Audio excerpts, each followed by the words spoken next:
Now move to item 6, local board input, and is Lydia Sassini here? Yes, she is. Thank you, Lydia. Welcome again.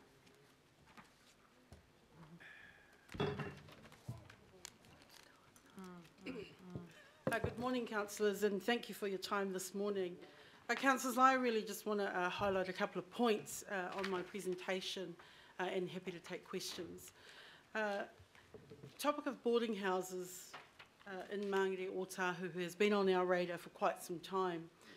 We're glad that resources have been put to investigate the physical condition of these properties and levels of compliance. And if you just want to have a look at those photos, that's the here and now. These photos have been taken really recently in terms of the report that has been provided to our Māngere Otahu local board. So it wasn't our surprise for our board to hear of the results of the pilot study of 20 boarding houses. 11 of these in the study were in our area, Māngere Otahu, and we were aware that 9 are not compliant. And I really just want to highlight those photos up there, that we have families and individuals from right across our communities that are living in these boarding houses. The ramifications of these are appalling. Unchecked, unmonitored and uncontrolled boarding houses and the impact that they have on human beings and our local communities. The results are concentrated pockets of social harm, unsafe environments and increased vulnerability. So our board is really interested to know of the ongoing work and the results of proactive monitoring and inspection. As you know now, that the highest number of people living in boarding houses, as outlined in the report, are in Auckland and are in our local board area, and the total is 456 and growing. So our request is that, Governing Board, that there is thorough, regular monitoring, that a register is maintained to gain clear data on numbers of those living in boarding houses, that the analysis is undertaken on social impact stemming from these physical conditions, and that the Māngere Otahu local board is informed regularly on the data and the progress that is made. Our board would like to be kept informed and involved so that we are able to give input and continue to advocate to establish quality standards for boarding houses. And just lastly, comments on that is that we're aware that housing is a critical need and a critical impact in terms of Auckland, let alone New Zealand. And some of the families that are forced to seek housing accommodation in these boarding houses are faced with little choice, given that they have a limited income, given that they are not able to access either the Housing New Zealand market or even the rental market. So I thank you for your time on that matter. And very quickly, I just want to talk about District Licensing Committee Work Programme, which is in your agenda item 13. So that's the other issue I'm going to speak very quickly, 1 minute about, which is the review of the District Licensing Committee, that this committee will endorse a work programme of improvements. As you're fully aware, our board has been very active in this space. We have raised a number of concerns in the past, and we are grateful that the Governing Board continues to hear those concerns. There are difficulties that our communities continue to face. However, having said that, they are being educated in terms of support and information and the advocacy that we worked together to get a fair hearing in that process. Therefore, our Māngere Otahu local board has welcomed the review and particularly the opportunity to initiate improvements in the current process. So I just have a few points and then I'm finished. In reviewing the actions of the work programme For our board, the key priorities are making the decisions more simple and accessible for community members is critical if they are and we are to participate in this process. The rigorous review of the decisions by the district licensing committees can be used to assist district licensing committees to make better or more consistent decisions. And particularly, I want to highlight the decision that was made in Parnell of the off-licence versus the decision for the Wickman Way off-licence in our patch, which had very similar circumstances but different outcomes, Mr. Chair. And better ways of engaging our local community. We continue to plead that they should be provided so that if a off-licence is going for a new application or a renewal, that people in that small community or that part of the community within a 1 or 2 kilometre radius is targeted to allow the individuals to receive further education and information to either decide to either give feedback or to object. And lastly, governing board members, that a tracking tool is essential to monitor how the district licensing committee decisions impact on alcohol harm in our communities.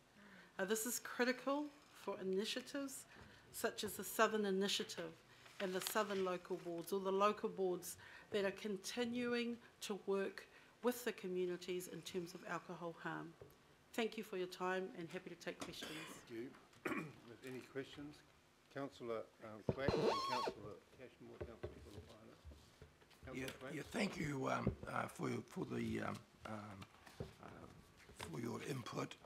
Are you able to tell me, or tell the committee, what work, if any, has been done to identify the level of household overcrowding in the southern wards, especially Otara, Mangere and Otahu?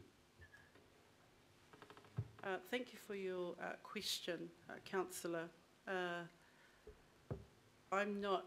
haven't been provided with any information in terms of, and that's a question that I've actually just asked the Southern Initiative, particularly because housing is such a key priority in Mangere and in Manarewa.